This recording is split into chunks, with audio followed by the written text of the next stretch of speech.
Pues doy paso a Luis Ignacio de Amores, que nos va a hablar de atención a la diversidad desde el modelo biomédico.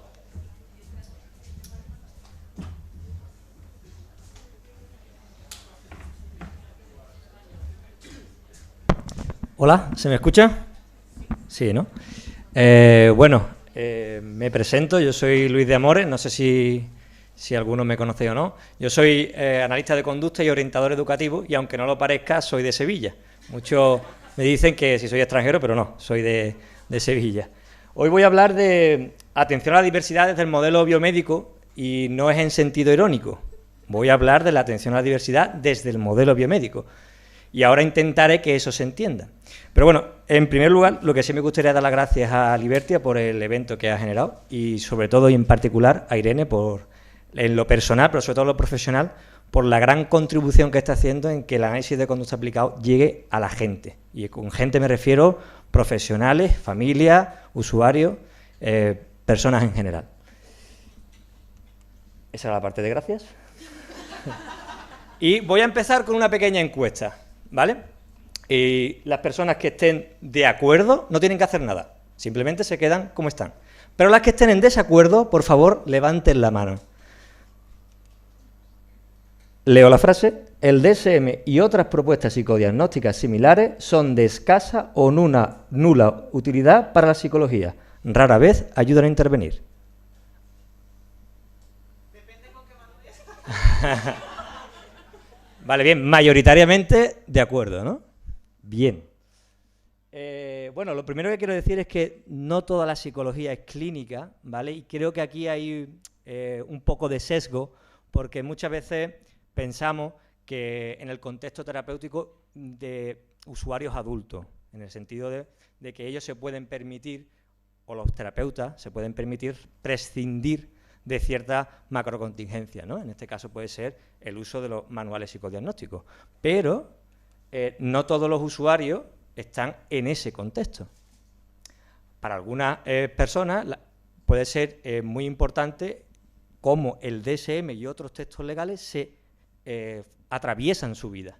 Entonces, en este sentido, es importante que podamos analizar cómo diferentes concepciones psicodiagnósticas, incluso legales, pueden marcar la realidad de las personas. En este caso, por ejemplo, a día de hoy tenemos muchas personas con autodiagnósticos que pueden modificar la forma en la que se relacionan consigo mismas, pero también la comunidad, al aparecer un diagnóstico, puede también modificar los comportamientos que tiene con esa persona. Entonces, ¿podemos prescindir del DSM? Entonces, lanzo esa pregunta. Claro, entonces, la cuestión es cómo podemos usar el DSM para beneficiar a nuestros usuarios, que es lo que quiero un poco llevaros a reflexionar. Porque claro, el DSM tiene unas reglas y tiene unas normas, pero el problema que veo yo a nivel, diría, nacional, con relación a la atención a la diversidad y en especial con la evaluación psicopedagógica, es que hay muchísimo cherry picking. Y el cherry picking quiere decir que se toma la parte por el todo. Hay muchísimos informes de evaluación psicopedagógica que no guardan toda la rigurosidad que debería tener. Y eso va más allá del DSM. Va también en algunos textos legales, componentes éticos, etcétera, etcétera. Y aquí quiero lanzar una reflexión.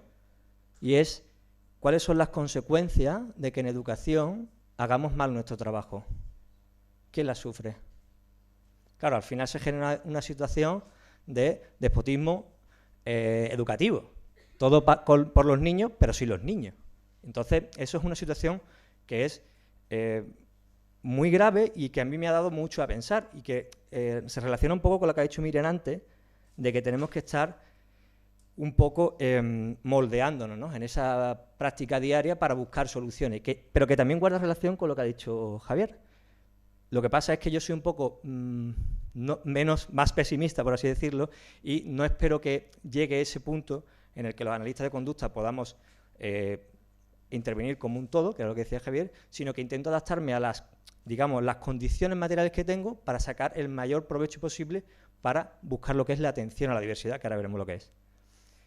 Bueno, antes de entrar en el término de atención a la diversidad, que es un concepto que se ve mucho en educación y quizás aquí, por ser más de clínica, por así decirlo, se entiende menos o estamos menos familiarizados.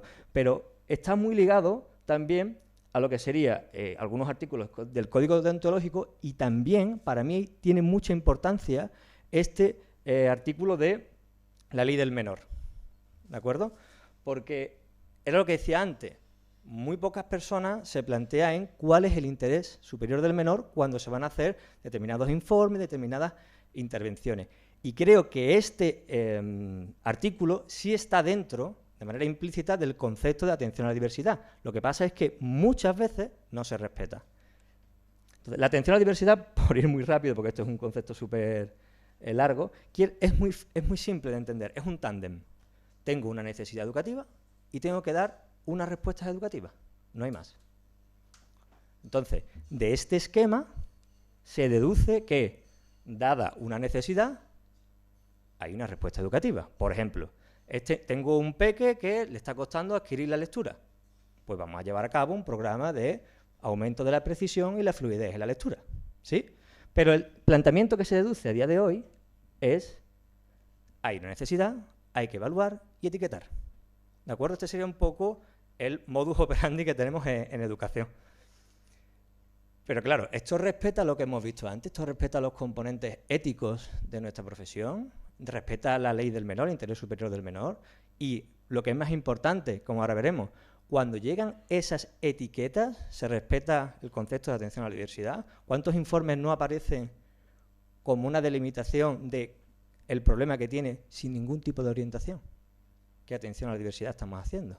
Y lo que es peor, ¿cómo están fundamentados esos informes? ¿De acuerdo? Pues entonces, la herramienta que yo quiero un poco trasladaros hoy, si mis nervios me lo permiten, es ¿qué hacemos cuando llega un informe? ¿Cómo podemos meterle mano a un informe? Porque claro, aquí no sé si alguno ha recibido alguna vez un informe, pero ¿cómo se desmonta? ¿Cómo sabemos si está bien hecho, si no está bien hecho? ¿Cómo podemos decirle a una familia, oye, esto no está bien? ¿De acuerdo? Pues entonces, esto se hace muy simple, siendo más papistas que el Papa. Muchos informes de evaluación psicopedagógica no hacen alusión a cosas que deberían estar sí o sí. Es que los propios compañeros que trabajan desde el modelo biomédico no respetan sus normas. Entonces, lo que yo quiero hacer hoy es exponer que cuando queremos realmente atender a la diversidad, una de las herramientas que podemos usar son las propias reglas del modelo biomédico. Por ejemplo, en los casos de TDAH y dislexia hay un montón de criterios, al menos 6 de cabeza, y uno de ellos es que tiene que haber resistencia a la intervención eficaz durante 6 meses. Nunca lo veréis en un informe. Entonces, si ese criterio no está, ¿cómo podemos concluir que hay ese trastorno, por así decirlo, o dislexia, o lo que queráis? ¿De acuerdo? Entonces, haciendo un análisis exhaustivo de un informe, podemos llegar a decir a una familia o un usuario que eso no está sustentado. Ojo, no estamos diciendo que no lo tenga, estamos diciendo que no está demostrado. Los informes de evaluación psicopedagógica deben tener 3 componentes como mínimo: los criterios, los datos y las conclusiones. Eso siempre debe estar. Y es más, debe estar, por un lado, en qué manual psicodiagnóstico te apoya y en qué leyes comunitarias te apoya. Y tienen que estar todos esos criterios. Si no, no puedo decir que ese trastorno está presente. Claro, esto es lo que decía que la reflexión que generaba, ¿no? ¿Cuáles son las consecuencias de hacer mal nuestro trabajo? Si está todo montado para reforzar nuestras creencias y para evitar ciertos costes de respuesta, y las consecuencias no las sufro yo, sino las sufre el peque, ¿aquí quién le mete mano a esto? ¿No? Pues entonces, una de las formas que está funcionando bien para coger y llevar este enfoque a atender la diversidad, que no es más volver a ese tándem que hemos dicho que es una necesidad, una respuesta educativa, es analizar esos informes. Y si no están bien, ahí tenemos una oportunidad. Esa oportunidad, en una entrevista de evolución, la podemos hacer con un moldeamiento verbal, ¿vale? Esto le va a gustar a Javier, a ver si lo hago bien, y ahora me da feedback. Una de las cosas que nos cuesta mucho a los analistas de conducta es comprender que no todos pueden ser analistas de conducta, ¿vale? Y no tenemos que aspirar a eso. Tenemos que ser astutos y tratar de modificar el comportamiento de nuestros usuarios para llevarlos a los escenarios que nos interesan. Entonces, yo una de las cosas que estoy haciendo, porque me está resultando útil, es tirar un poquito de la teoría de los marcos relacionales cuando hago devolución de informes. Y es una tontería, pero funciona, al menos a mí. Utilizamos un marco de coordinación. Sabemos que las familias tienen un esquema conceptual, unas creencias que han desarrollado durante toda su vida y que están inmersas en toda la sociedad. Vamos a utilizarlas. Yo no voy a convencer a una familia de que las etiquetas diagnósticas no existen. Voy a usarlos. Entonces, cuando nosotros cogemos un informe y se lo devolvemos a la familia, lo que tenemos que hacer es, fulanita, fulanito, esto es como lo de los médicos. Tienen unos criterios y si no están todos no podemos hacer un tratamiento. Porque si llevamos a cabo un tratamiento inadecuado, podemos causar un gran perjuicio. Pues esto es igual. No están todos estos criterios, por lo tanto no podemos llevar a cabo una intervención para esta etiqueta. Ahora bien, y lo que podemos hacer es volvemos a ese tándem, a esa respuesta educativa y necesidad educativa. Fíjate, podemos llevar a cabo un programa de lectura, que es lo que dice aquí. Es decir, si durante 6 meses estamos interviniendo de manera eficaz, podemos saber si el peque tiene esa etiqueta o no tiene esa etiqueta. Al final es como hacer un plot twist de toda la situación y desde el propio modelo biomédico jugar con esas reglas que son tan rígidas pero que nadie respeta para conseguir que al final nuestro pequeño sea el beneficiario de eso que necesita, que es una respuesta educativa. ¿Vale? No sé si se ha entendido, pero bueno, lo he intentado. Así que nada, el planteamiento sería ese. Y lo último ya simplemente sería eso. Debería haber muchas manos levantadas, porque no podemos ser arrogantes, tenemos que ser astutos y nunca deberíamos dejar de utilizar herramientas a priori. Una herramienta, el DSM, cojonuda, porque te da unos criterios, si no están, toma por culo. ¿Vale?